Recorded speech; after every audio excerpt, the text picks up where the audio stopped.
तर चला आज बनवूयात मस्त गावरण आणि अगदी 10 मिनिटांमध्ये बनणारी ही झणझणीत मस्त गवारची भाजी। हाय की नाही दिसायला टेस्टी। तर माझ्या चॅनलला सबस्क्राइब करा आणि बेल आयकॉन दाबायला विसरू नका। तर चला बनवूयात। सर्वात अगोदर आपण हे शेंगदाणे असे भाजून घ्यायचे चांगले। तुम्ही ह्यांचे सालपट नाही काढलात तरी चालेल, मी ह्याची सालपट वापरलेली आहे या रेसिपीमध्ये। आता हे चांगले भाजून घेतल्यानंतर ह्याच कढईमध्ये आपण घेऊयात असं चम्मचभर तेल आणि ह्याच्यामध्ये हे जे गवारचे शेंगा आहेत हे चांगले आपल्याला परतून घ्यायचे आहेत।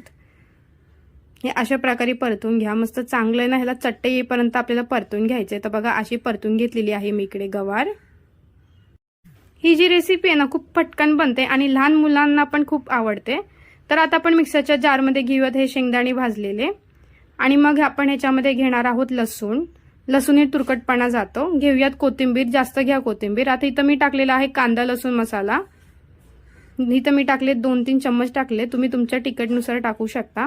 आता ह्याच्यामध्ये टाका हळदी आणि चवीनुसार मीठ टाका। ध्यानात ठेवा की कांदा लसूण मसाल्यामध्ये ना पहिलाच मीठ असतं, तर त्या प्रकारेच तुम्ही मीठ ह्याच्यामध्ये टाका। आता घ्या गरम मसाला आणि लाल तिखट जी आहे काश्मीरी मिरची पावडर।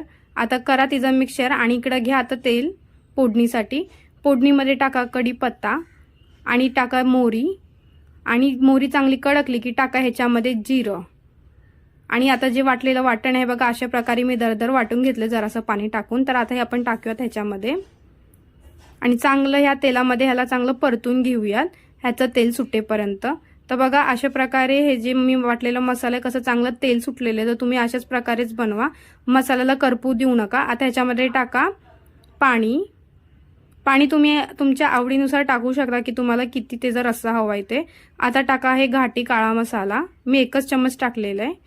आता चांगलं उखळ आल्यावर हे गवारची शेंगा टाका आणि मस्त परत आणखीन एक चांगली उखळ येऊ द्या आणि चांगली उखळ आली हिला की मग ह्याच्यामध्ये टाका वरनं चांगली चिरलेली कोथिंबीर। तर मंडळी माझ्या चॅनलला सबस्क्राइब करा की तुम्हाला अशीच मस्त झटपट अवघं 10 मिनिटांमध्ये बनणारी रेसिपीज भेटतील। तर पुन्हा भेटूयात, बाय।